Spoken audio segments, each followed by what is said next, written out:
여러분 혹시 MBTI라고 들어보셨나요? MBTI란 마이어스 브릭스 타입 인터케이러의 약자로 캐서린 쿡 브릭스와 그녀의 딸 이저벨 브릭스가 제작한 성격 유형 검사입니다. 예전에는 자신이나 누군가의 성격을 알아볼 때 혈액형과 별자리 등을 사용해서 그 사람의 유형을 우리가 알 수 있었는데, 지금은 MBTI로 보다 보면 보다 쉽게 그 사람의 성격과 그 사람의 성향을 알아볼 수 있습니다. 여러분, MBTI는 16개의 유형으로 그 사람이 내향적인지 외향적인지, 직관적인지 감각적인지, 감정적인지 사고적인지, 계획적인지 자율적인지에 대해서 그 사람의 유형을 확인할 수 있습니다. 저의 MBTI는 ENFJ로 외향적이며 감각적이고 감정적이며 계획적인 유형입니다. 그리고 저의 MBTI 특징으로는 저는 대인관계가 원만하여 사람을 좋아하며 리더십이 있고 추진력이 강합니다. 하지만 급하게 서두르는 경향이 있으며 주변의 칭찬과 비판에 민감하게 반응합니다. 여러분 중에 혹시 MBTI 검사를 하고 싶은 분이 계시다면 인터넷에 영어 스펠링으로 MBTI를 검색하시면 무료로 약 12분의 시간을 통해서 검사를 하실 수 있습니다. 여러분, 이처럼 우리는 MBTI와 혈액형, 그 별자리 등으로 사람의 유형과 성격을 보다 쉽게 알 수 있으며 이를 바탕으로 그 사람에 대해서 이해하고 그 사람을 대할 수 있습니다. 하지만 MBTI는 상황과 환경에 의해서 충분히 변할 수 있다는 점을 유의하여 MBTI로 사람의 모든 것을 알 수 있다는 생각을 삼가시길 바랍니다. 여러분, 오늘 말씀의 주인공은 다니엘입니다. 이스라엘을 정복한 바벨론의 느부갓네살 왕은 이스라엘 자손 중에 왕족과 귀족 가문의 자녀들 중에 흠이 없고 용모가 아름다우며 모든 지혜를 통찰하며 지식에 통달하며 학문에 익숙한 소년들을 바벨론으로 데려오게 합니다. 여러분, 다니엘은 그때 바벨론에 오게 된 소년 중에 한 명이었습니다. 그리고 이때 다니엘의 나이를 약 15세 정도로 추정합니다. 여러분, 오늘 본문의 배경은 이스라엘을 정복한 바벨론을 다시 페르시아가 정복한 후에 다리오 왕 때의 이야기입니다. 다리오 왕은 전국을 120개의 도로 나누고 120명의 고관을 세워서 통치하게 하고 그들 위에 총리 셋을 두었는데 다니엘이 그 총리 셋 중에 한 사람이었습니다. 여러분, 다니엘은 명철하고 지혜가 있으며 자기 직무에 충실하였으므로 왕이 그를 세워 전국을 다스리게 하려고 했습니다. 여러분, 왕이 다니엘을 귀히 여기고 높이니까 나머지 2명의 총리들과 120명의 고관들이 다니엘을 시기하여 다니엘을 끌어내리기 위해서 다니엘을 고발할 근거를 찾으려고 했으나 다니엘은 하나님이 주신 지혜로 너무나 충성되고 진실하게 일을 행했습니다. 그래서 아무런 고발도 근거도 찾지 못하고 아무런 허물도 찾지 못합니다. 여러분, 다니엘에게서 고발할 근거를 찾지 못한 사람들이 다시 모여서 논의한 끝에 하나님의 율법의 근거를 찾지 못하면 그를 고발할 수 없다라는 결론을 내리고는 한 가지 계책을 세워 왕에게 찾아갑니다.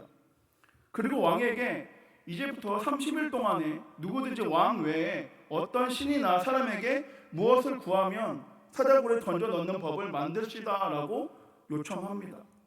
여러분, 이 법은 다니엘을 죽이려고 만든 법입니다. 왜냐하면 이 법은 다른 것을 다 하도록 가만두고 오직 기도만 못하게 하는 법이기 때문입니다. 그리고 이 법은 하나님을 믿지 않은 사람들에게는 아무런 해가 되지 않습니다. 다만 하나님을 믿는 성도들, 즉 기도하는 성도만 죽이려는 무서운 법입니다. 여러분, 그 의견에 다리오 왕이 동의하여 조세 왕을 도장에 찍고 금령을 내립니다. 그렇게 이제부터 30일 동안 그 누구도 다리오 왕 외에는 다른 존재에게 기도하면 안 되고 만약 그 법을 어기게 되면 사자굴에 던져지게 됩니다. 여러분, 다니엘은 3명의 총리 중에 한 명이었기 때문에 이 사실을 모를 리 없었습니다. 그런데 이 사실을 누구보다 잘 알고 있는 다니엘이 어떠한 행동을 취합니까? 본문 10절에 다니엘이 이 조서에 왕의 도장이 찍힌 것을 알고도 자기 집에 돌아가서는 윗방에 올라가 예루살렘으로 향한 창문을 열고 전에 하던 대로 하루 3번씩 무릎을 꿇고 기도하며 그의 하나님께 감사하였더라 라고 나와 있습니다. 여러분, 다니엘은 왕의 명령에 내려졌다는 것을 알면서도 예루살렘을 향한 창문을 열고 전에 하던 대로 하루 3번씩 무릎을 꿇고 기도하며 하나님께 감사를 드립니다. 그리고 다니엘을 시기하는 사람들은 그들의 바램대로 이것을 문제 삼아 다니엘을 고발합니다. 여러분, 총리 2명과 120명의 고관들이 다니엘을 고발할 근거를 얻기 위해서 30일 동안 왕 외에 다른 존재에 기도하며 사자굴에 던지자라는 법을 만들게 됩니다. 그런데 여러분, 이들이 만든 이 법에는 아주 치명적인 허점이 있습니다. 그 허점은 그들이 애써 이 법을 만들어도 다니엘이 30일 동안 하나님께 기도하지 않으면 이 법은 무용지물이 된다는 것입니다. 그래서 여러분, 이 법은 빠져나갈 구멍이 있는, 알고 보면 아주 매우 허술한 법입니다. 그런데 이들은 이 법을 들고 자신 있게 왕에게 찾아갑니다. 그리고 다리오 왕은 이것이 다니엘을 죽이기 위한 계략임을 알지 못하고 이 법에 도장을 찍어 공포했습니다. 2명의 총리, 120명의 교관들의 바램대로 법이 공포되었습니다. 그렇다면 여러분, 이들은 알고 보면 치명적인 허점이 있는 이 법을 왜 만들자고 했을까요? 다니엘이 30일 동안 기도하지 않으면 무용지물이 되는 이 법을 이들이 그토록 자신 있게 밀어붙인 이유는 무엇일까요? 여러분, 이들은 다니엘이 어떤 사람인지 누구보다 잘 알고 있었습니다. 그들은 다니엘을 누구보다 잘 알고 있기에 다니엘은 이 법을 무조건 어기게 될 것이라는 확신이 있었기에 그 법을 만들자고 했고 결국 만들었습니다. 그렇다면 여러분, 이들이 알고 있는 다니엘은 어떤 사람일까요? 여러분, 그들이 알고 믿고 있던 다니엘은 하루에 3번씩 기도하는 사람이었으며 어떠한 상황에도 기도할 사람이었습니다. 즉, 그들이 알고 있던 다니엘은 평상시에 특별한 일이 없이 보통 때에도 하루에 3번씩 기도하는 사람이며 어떠한 상황에도 신앙을 지키기 위해서 위험에 따른 일에도 그는 기도할 사람이었다는 것입니다. 여러분, 그들이 알고 있는 다니엘은 기도하는 사람, 그리고 기도할 사람, 상황과 환경과 상관없이 어떠한 상황에도 기도하는 사람, 기도할 사람이 그들이 알고 있는 다니엘이었습니다. 그래서 그들은 주저함 없이 허점이 있는 그 법을 제정한 것입니다. 왜냐하면 법에는 허점이 있어도 자신이 알고 있는 다니엘이라면 반드시 걸려들 수밖에 없는 법이라는 것은 그들이 누구보다 잘 알고 있었기 때문입니다. 그리고 그들의 예상대로 다니엘은 조세의 왕의 도장이 찍힌 것을 알고도 변함없이 동일한 마음으로 동일한 자세로 하나님께 기도합니다. 여러분, 다니엘은 왕의 명령도 사자의 굴에 들어가는 것도 두려워하지 않고 기도했습니다. 다니엘에게 있어서 기도를 멈춘다는 것은 죽는 것보다 두려운 일이었다는 것입니다. 믿음이 없는 사람 같다면 30일 동안 기도하지 말라고 했으니까 내가 30일 동안만 중단했다가 30일이 지난 다음에 기도해야겠다라고 생각했을 것입니다. 그러나 여러분, 다니엘은 그렇게 하지 않았습니다. 다니엘은 생명을 걸고 목숨을 걸고 하나님께 기도합니다. 10절에 전에 하던 대로라는 말씀처럼 다니엘은 전에 하던 대로 창문을 열고 기도합니다. 평소대로 특별한 일이 없은 보통 때처럼 창문을 열고 하루 3번씩 하나님께 감사의 기도를 드립니다. 여러분, 다니엘은 전에 하던 대로 그대로 기도했습니다. 기도를 중단하지 않고 창문을 닫고 숨어서 몰래 기도하지 않았습니다. 그냥 전에 하던 대로 평소대로 그는 기도합니다. 여러분, 이것이 얼마나 무모한 태도입니까? 얼마나 생각 없는 사람처럼 보이십니까? 얼마나 답답한 사람처럼 보입니까? 그럼 여러분이 볼 때에도 이런 다니엘이 잘못된 것처럼 보이십니까? 상황 판단 못하고 현실을 인식 못하는 사람처럼 보이십니까? 여러분, 하나님께서는 이런 다니엘을 어떻게 보셨을까요? 왕의 다른 존재에 기도하면 사자굴에 들어간다는 명령에도 평소처럼 하던 대로 창문 열고 하루 3번 무릎 꿇고 기도하는 다니엘을 하나님은 어떤 모습으로 보셨을까요? 제 생각에 아마 하나님은 환한 미소를 지으며 역시 내가 믿고 있던 다니엘이다 라고 하며 기뻐하셨을 것 같습니다. 여러분, 이것이 다니엘의 믿음이고 신앙이었습니다. 다니엘에게는 세상과 타협하지 않은 바른 신앙, 한결같은 신앙이 있었습니다. 여러분, 다니엘은 어떠한 상황에도 기도할 사람, 기도하는 사람이었습니다. 그리고 다니엘의 그런 모습은 주변에 있는 사람들이 볼 때에도 그는 한결같이 기도하는 사람이었습니다. 여러분, 다니엘과 같은 사람이 성경에 여러 명이 있는데 그 중에 한 명이 바로 욥입니다. 성경은 욥을 온전하고 정직하여 하나님을 경외하며 악에서 떠난 자라고 소개합니다. 그리고 그는 동방 사람 중에 가장 훌륭한 사람, 으뜸가는 부자라고 설명합니다. 여러분, 욥기서 1장에 보면 하나님께서는 땅을 두루 돌아 여기저기 다녀왔다는 사탄에게 너는 내 종 욥을 잘 살펴보았느냐? 이 세상에서 그 사람만큼 흠이 없고 정직한 사람, 그렇게 하나님을 경외하며 악을 멀리하는 사람이 없다라고 하며 욥을 칭찬합니다. 그리고 자랑합니다. 그러자 사탄이 욥이 아무것도 바라는 것이 없이 하나님을 경외하겠습니까? 주님께서 그와 그의 집과 그가 가진 모든 것을 울타리로 감싸주시고 그가 하는 일이면 무엇이나 복을 주셔서 그의 소유를 온 땅에 넘치게 하지 않으셨습니까? 이제라도 주님께서 손을 드셔서 그가 가진 모든 것을 치시면 그는 주님 앞에서 주님을 저주할 것입니다 라고 욥에 대해 하나님께 말합니다. 이에 하나님께서는 그가 가진 모든 것을 다 내게 맡겨보겠다, 다만 그의 몸에는 손을 대지 말아라 라고 말씀하시며 주저함 없이 욥의 모든 소유를 사탄에게 맡기십니다. 그래서 사탄은 욥의 모든 소유와 그녀의 자녀들의 목숨까지 다 빼앗습니다. 여러분, 욥은 하루아침에 사랑하는 자녀들, 자신의 모든 소유를 잃었지만 그는 이 모든 일에 죄를 범하지 않고 하나님을 향하여 원망하지 않습니다. 도리어 머리를 땅에 대고 엎드려 경배하며 모태에서 빈손으로 태어났으니 죽을 때에도 빈손으로 돌아갈 것입니다. 주신 분도 주님이시오 가져가신 분도 주님이시니 주님의 이름을 찬양할 뿐입니다 라며 하나님을 찬양합니다. 여러분, 사탄의 계획이 실패로 돌아가자 다시 한번 사탄이 하나님께 이제라도 주님께서 손을 들어서 그의 뼈와 살을 치시면 그는 당장 주님 앞에서 주님을 저주할 것 말 것입니다 라고 하자 하나님께서 다시 한번 욥을 맡기십니다. 이에 사탄이 욥을 쳐서 그의 발바닥에서 정수리까지 종기가 나게 하였더니 욥이 잿더미에 앉아서 질그릇 조각을 가져다가 몸을 긁습니다. 그러자 그 모습을 보고 있던 욥의 아내가 욥에게 이래도 당신은 여전히 신실함을 지키실 것입니까? 차라리 하나님을 저주하고서 죽는 것이 낫겠습니다 라고 하자 욥은 당신까지도 어리석은 여자들처럼 말하는구려. 우리가 누리는 복도 하나님께로부터 받았으니 어찌 재앙이라고 해서 못 받는가 하겠소 라고 하며 이 모든 일에 욥은 입술로 죄를 범하지 않았습니다. 여러분, 하나님을 알고 있던 욥은 어떠한 상황에도 무슨 일을 만나도 하나님을 찬양하는 사람, 그리고 하나님을 찬양할 사람이었습니다. 그래서 하나님은 자신 있게 욥을 사탄의 손에 맡기게 된 것입니다.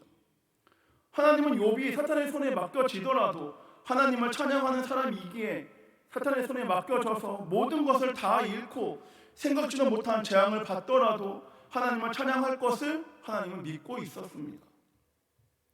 그리고 욥은 하나님의 믿음에 보답이라도 하듯이 당연하게 하나님을 찬양합니다. 친구들과 아내와 세상이 외면하고 비난하고 조롱해도 욥은 하나님을 원망하지 않고 늘 하듯이 하나님을 찬양하고 경배합니다. 이처럼 여러분, 다니엘은 어떠한 상황과 환경에도 하던 대로 평소대로 기도하는 사람, 세상 사람들이 인정한 기도의 사람이었고 욥은 어떠한 상황에도 감사와 찬양으로 영광을 올리는 사람, 하나님이 믿고 자랑하는 사람이었습니다. 그럼 여러분, 하나님 앞에서 저와 여러분, 우리 한성교회의 모습은 어떤 모습일까요?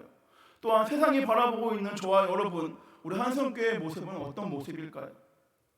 여러분, 다니엘과 욥은 세상의 시선에도, 사탄의 시선에도, 하나님의 시선에도 변함없이 하나님께 기도하는 자, 하나님께 찬양과 감사와 영광을 올리는 자였습니다. 어떠한 상황과 환경에도 평소처럼 기도할 사람, 찬양할 사람이었습니다. 그럼 여러분, 여러분의 모습은 어떤 모습입니까? 집에서, 직장에서, 교회에서, 세상에서 여러분의 모습은 어떤 모습이십니까? 1999년 미국 콜로라도 주의 콜룸바인 고등학교에서 총기 사고가 발생하였습니다. 당시 총을 든 남학생 한 명이 레이첼 스코트라는 한 소녀에게 하나님을 믿느냐라고 묻습니다. 그녀는 그 학생의 눈동자를 정면으로 응시하면서 나는 여전히 하나님을 믿습니다 라고 대답합니다. 그러자 그 총을 든 사람이 너는 너가 믿는 하나님의 곁으로 가라 라고 하며 그녀의 가슴을 향해 총을 발사하였고 그녀는 그 자리에서 숨을 거두게 됩니다. 그 후에 그녀의 일기가 발견되었는데 그녀가 살해되기 1년 전에 기록한 일기에는 이런 내용의 글귀가 적혀 있었습니다. 나는 예수님의 이름을 말하는 것에 대하여 변명하지 않을 것이다. 오히려 계속해서 예수님에 대해서 말할 것이다. 내가 가장 친한 친구인 예수님과 동행한다는 이유로 모든 친구들이 나를 원수로 여긴다고 해도 나는 예수님과 함께 할 것이다. 나는 하나님께서 내 안에 넣어주신 빛을 숨기지 않을 것이다. 그 빛으로 인해 모든 것을 희생해야 한다면 나는 기꺼이 희생할 것이다. 여러분, 이 소녀는 어떠한 상황에도 변함없이 하나님을 숨기지 않고 고백하는 자, 세상의 비난과 조롱에도 하나님을 부인하거나 변명하지 않은 소녀였습니다. 그렇게 죽음 앞에서도 하나님을 향한 그녀의 믿음은, 그녀의 마음은 막을 수 없었습니다. 여러분, 죽음 앞에서도 하나님을 향한 사랑과 마음을 놓지 않았던 그녀는 하나님의 자랑하시는 예배자, 찾으시고 주목하시는 자녀였을 것입니다. 또한 세상에서도 그녀는 하나님을 믿는 그리스도인으로서 보였을 것입니다. 예수님께서는 요한복음 15장 18절에 세상이 너희를 미워하면 너희보다 먼저 나를 미워하는 줄로 알라라고 말씀하십니다. 여러분, 다니엘이 사자굴에 던져질 위험에 처한 이유는 하나님을 경배하며 기도했기 때문입니다.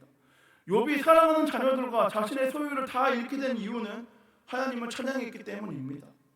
여러분, 사탄은, 세상은 우리가 하나님을 믿는 믿음으로 사는 것을 싫어하고 미워합니다. 그렇게 포기할 수밖에 없는 상황과 환경으로 이해되지 않는 문제들로 우리를 핍박하고 우리를 몰아갑니다. 여러분, 세상 가운데 미워함과 핍박을 당하고 계십니까? 이해되지 않는 상황과 환경, 문제들로 인하여 믿음의 시험 가운데 서 계십니까? 여러분, 디모데후서 3장 12절에 무릇 그리스도 예수 안에서 경건하게 살고자 하는 자는 박해를 받으리라 라고 말하고 있습니다. 그렇게 여러분, 그리스도인으로서 핍박당하는 것을 이상하게 여기지 말고 그때에도 하나님을 찬양하며 나아가기를 원합니다. 이해되지 않은 상황과 환경, 문제들 가운데 하나님을 향하는 믿음을 잃지 않고 변함없이 하나님을 예배함으로 그때에도 동행하시는 하나님께 감사와 영광을 올려드리길 소망합니다. 여러분, 사탄과 세상은 저와 여러분, 우리 각자에게 딱 맞는 방법, 우리가 가장 연약한 부분, 약점을 갖고 찾아올 것입니다. 그리고 그 약점을 이용해서 우리가 하나님을 의심하고 외면하고 부인하도록 유혹하고 공격할 것입니다. 바라는 여러분, 그때에도 승리하길 바랍니다. 핍박과 문제가 오는 것을 이상하게 여기지 말고 오히려 그것이 내가 주님께 속했다는 증거요, 그리스도인이라는 증거요, 세상과 구별되어 말씀대로 성령의 인도하심을 따라 산다는 증거임을 기억하며 나아가 승리하는 저와 여러분, 우리 한성 공동체 모두가 되길 소망합니다. 말씀을 정리하겠습니다. 여러분, 설교 서두에 나눴던 MBTI는 16개의 유형으로 사람의 어느 쪽 성향과 성격이 더 짙은지에 대해서 확인할 수 있습니다. 그래서 외향적이며 감각적인 사람에게는 이렇게 대하고 사고적이며 계획적인 사람에게는 저렇게 대하며 사람들의 MBTI에 맞춰서 사람을 대할 때가 있습니다. 그러나 제가 앞서 말씀드린 것처럼 MBTI는 상황과 환경에 의해서 충분히 바뀔 수 있습니다. 그렇게 외향적인 사람이 내향적으로 바뀔 수 있고 감정적인 사람이 계획적으로 바뀔 수도 있고 사고적이며 자율적인 사람으로도 충분히 바뀔 수 있기에 무조건 MBTI에 맞춰서 사람을 대하고 이해하는 것은 우리는 삼가해야 합니다.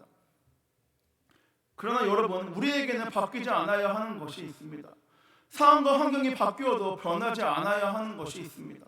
그것은 바로 성부, 성자, 성령 삼위일체 하나님을 믿는 것으로서 우리 성도로서의 삶입니다. 여러분, 다니엘은 총리의 직분에서도 변함없이 하나님께 기도하였고 죽음 앞에서도 한결같이 특별한 일이 없는 보통 때처럼 하나님을 찬양하고 하나님께 기도하였습니다. 여러분, 욥은 어떻습니까? 욥은 사랑하는 자녀들과 자신의 모든 소유를 잃었지만 하나님께 찬양하였고 온 몸에 종기가 나서 아플 때에도 하나님께 찬양하였고 친구들과 아내와 세상이 외면하고 비난하고 조롱해도 그는 하나님을 찬양합니다. 그리고 다니엘과 욥의 어떤 상황에도 변함없이 기도와 찬양하는 모습을 하나님께서 아셨을 뿐만 아니라 세상과 사탄도 알고 있었습니다. 그래서 그들의 가족, 재산, 생명을 약점으로 생각해서 공격하고 유혹하나 다니엘과 욥은 그 유혹에도 넘어지지 않고 기도와 찬양으로 결국 승리하게 됩니다. 여러분, 우리도 어떠한 상황과 환경에서 하나님께 찬양과 기도할 수 있어야 합니다. 나의 약점으로 공격하는 세상에서도 변함없이 하나님께 감사함으로 나아가야 합니다. 바라기는 상황과 환경에 의해서 바뀌는 MBTI, 성격과 성향처럼 우리의 신앙도 변하는 것이 아니라 사탄의 공격과 유혹에도 세상의 조롱과 비난 가운데서도 변함없이 하나님께 기도로 찬양으로 나아가 하나님의 자랑이 되는, 하나님께 칭찬받고 주목받는 저와 여러분, 우리 한성 공동체 모두가 되길 소망합니다. 기도하겠습니다. 사랑이 많으신 주님, 감사합니다.